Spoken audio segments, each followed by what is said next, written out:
Պարոն Մանասերյան, վիճակագրական պետական կոմիտեն հրապարակել է 2025 թվականի տվյալները, ըստ որի ունենք 9,2% տնտեսական ակտիվություն, սակայն դրան զուգահեռ 36% արտահանման անկում, 24% ներմուծման, ինչը խոսում է արտադրության ըստ էության վիճակի մասին, ինչպես կգնահատեք այս պարադոքսը։ Պետք է նկատել, որ նախ 2025 թվականին բավական կրճատվել է վերարտահանումը։ Սա առաջի պատճառն է, որ մեծ անկում ենք ունեցել։ Իրականում նաև բնակչության եկամուտների անկում է տեղի ունեցել, աղքատությունն է աճել։ Եվ եթե նայում ենք տնտեսական ակտիվության ցուցանիշին, ինքը չի կարող բնութագրել տնտեսության ներսում տեղի ունեցող այն գործընթացները, որոնք առնչվում են հատկապես մարդկային զարգացման հետ։ Այս պարագայում մարդկանց սոցիալական վիճակն է վատթարացել։ Մասնավորապես 2025 թվականին կտրուկ կրճատվել են նպաստները այն ընտանիքներին, ովքեր բավարար եկամուտներ չունեն, Արցախից բռնագաղթվածների եկամուտները գիտեք, որ համալրելու նպատակով պետությունը նպաստ էր սահմանել, բայց այդ նպաստները կրճատվել են ոչ թե ի հաշիվ եկամուտների բարձրացման, այլ ուղղակի զրկել են մարդկանց եւ մեծ մասամբ ոչ հիմնավոր պատճառաբանությամբ, որևէ լուրջ բան փոփոխություն տեղի չի ունեցել մարդկանց կենցաղում, աշխատանք չկա, ինչպես եւ նախկինում, բայց դրա հաշվին պետությունը ցույց է տալիս, որ աղքատության կրճատում կա։ Իրական աղքատության վերին շեմը 40%-ից բարձր է եւ կան մարզեր, որտեղ 60%-ից բարձր է, դա Գեղարքունիքի մարզն է, դա Շիրակի մարզն է, եւ այստեղ թվերը իհարկե իրար հետ չեն խոսում, մեղմ ասած։ Չի կարող տեղի ունենալ տնտեսական ակտիվության աճ, բարձրացում եւ զուգահեռ չիջնի աղքատությունը, այսինքն երբ տնտեսությունը աճում է, նշանակում է նոր աշխատատեղեր են ստեղծում, եղած աշխատատեղերի աշխատողների եկամուտներն են բարձրանում եւ բնականաբար աղքատությունից դեպի աշխատաշուկա գալիս են աշխատանքային ռեսուրսներ։ Սա տեղի չի ունեցել ըստ էության։ Բազմիցս մենք նշել ենք, որ աշխատատեղերի հետ կապված եւս մեղմ ասած չհիմնավորված թվեր են ներկայացվում։ Մասնավորապես ներկայիս իշխանությունները անդադ հոլովիտ են դարձրել 300,000 նոր աշխատատեղերը։ Փաստն այն է, որ 2017 թվականին մինչև ներկայիս իշխանության գալը 212,000 գործազուրկ է եղել Հայաստանի Հանրապետությունում, դա պաշտոնական թիվն է։ Եթե 300,000 աշխատատեղ է ստեղծվել, ուրեմն առնվազն 88,000 ավելցուկ պետք է լինի։ Եթե նայում ենք նույն իշխանության հրապարակած թվերին, ապա այսօր գործազուրկությունը դեռ 25 թվականի տվյալները չկան, 24 թվականի 25-ին հրապարակված տվյալները ասում են, որ դա 190,000 գործազրկություն է։ Որոշ չափով պետք է մտահոգվեն եւ չզլանան գոնե այս վիճակագրական գեղանկարչությունը մի քիչ ներդաշնակեցնեն, որպեսզի շատ մեծ դիսոնանս չտա։ Իհարկե իշխանությունները պնդում են, որ իր հերթին 300,000 աշխատատեղերը դա մի մասը ստվերից են բերել, դա ստվերի կրճատում է կոչվում, չի կարելի խառնել, ասել նոր աշխատատեղեր ենք ստեղծել, եզրույթները պետք է տեղին օգտագործվեն, նոր աշխատատեղ նշանակում է պետությունը վարում է շատ բարենպաստ տնտեսական քաղաքականություն, որի արդյունքում ներդրումներն են ավելանում, եղած ուրեմն ձեռնարկությունները հնարավորություն ունեն իրենց գործունեությունը ավելի ընդլայնեն եւ աշխատատեղերը ինքնազբաղվածությունն աճում եւ աշխատատեղերը այսպիսով ավելանում են։ Այն ինչ որ գրանցված չի եղել որպես աշխատատեղեր, այսօր ասել, որ այդ ստվերը կրճատվել է ամբողջովին, իհարկե դա այդպես չի, դա կոչվում է ստվերի կրճատում։ Դա բոլորովին այլ խնդիր է եւ հատկապես հարկային դաշտ են բերում այն մարդկանց գործատուներին, ովքեր թաքցրել են իրենց եկամուտները հատկապես աշխատատեղերի մասով։ Ուրեմն իրականությանը չի համապատասխանում եւ չի կարող այդքան մեծ տարբերություն լինի։ Գումարեք 190,000 ներկայիս գործազուրկների թվին 88,000-ը,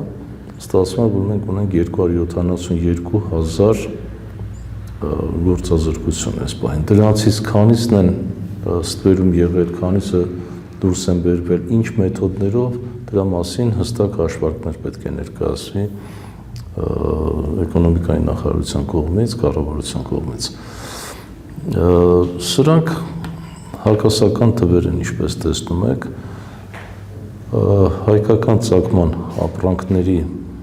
ոչ միայն արտադրությունը չի կարող այդպես մեծ թվեր կազմել, այլ ցավոք սրտի մենք ունենք սպառում տեղական արտադրանքից սկսած գյուղմթերքներից անասնապահության ոլորտից, ինչի մասին եւս պետությունը լռում է, կառավարությունը լռում է, մասնավորապես անասնագլխաքանակն է կրճատվել,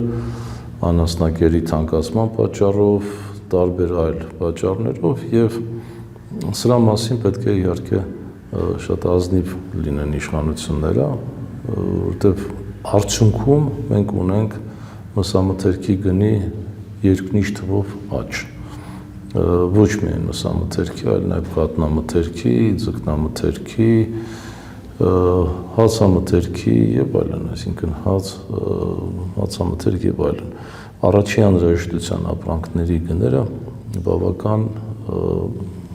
զգալի աճ են ունեցել, իսկ սպառողական գների ինդեքսը, որը ներկայացվում է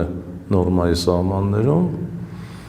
դա բնականաբար չի առնչվում առաջին անհրաժեշտության 10-11 ապրանքախմբերին։ Դա 500 ապրանքների միջինացված գնաճն է, որը թյուր պատկերացում է ստեղծում, որ պետությունը ամեն ինչ անում է գները պահպանելու համար։ Խոսում են եկամուտների ինդեքսավորման մասին, ես արդեն նշեցի, որ մարդկանց եկամուտները ուղղակի կրճատվել են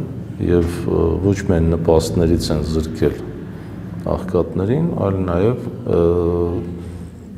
գնաճի համեմատ երբևէ աշխատավարձի բարձրացում տեղի չի ունենում։ Բարձրաստիճան պաշտոնյաների աշխատավարձները դարձյալ բարձր մակարդակի վրա են, դրան պետք է գումարենք հավելավճարները եւ այսպիսով ստանում ենք իմ կարծիքով չվաստակած եկամուտներ պետական կառավարման համակարգում, իսկ ցուցանիշները բոլորովին այլ բանի մասին են խոսում, այսինքն մենք իրականում պետք է խթանենք պետական կառավարման ոլորտի աշխատողների, բայց ոչ միայն բարձրաստիճան պաշտոնյաների, այլ նաև միջին օղակներում եւ ավելի ցածր օղակներում աշխատողների, որոնց ուսերին է ծանրացած պատասխանատվությունը, բայց չպետք է մոռանանք, որ դա հավելավճարը կամ պարգևավճարները պետք է տրվեն ավելի լավ ցուցանիշների համար, ինչը նույնպես պետությունը կամ կառավարությունը թերանում է, զլանում է ներկայացնել հստակ հիմնավորումներով։ Պարոն Մանասարյան, այս ընթացքում իշխանությունները գնացին թոշակի 10,000 դրամով բարձրացման, երբ բյուջեում նման հաշվարկներ չկան, ինչպես կգնահատեք։ Առաջին հերթին ես կուզենայի, որ մենք սահմանադրության հոդվածի պահանջները պահպանենք, որպես իրավական պետություն, հարգենք օրենքը։ Եվ առաջինը պետությունը ինքը պետք է հարգի օրենքը։ Ուզում հիշեցնել, որ պետական բյուջեի մասին օրենք կա, ոչ թե դա ուղղակի այսպես ցանկալի թվեր են, այլ օրենքով հաստատված է։ Այդ օրենքի խախտումը հանցագործություն է, ինչպես ցանկացած օրենքի խախտում։ Եվ սա բացարձակ փաստ է։ Ինչու է դա տեղի ունենում։ Ինչու այդ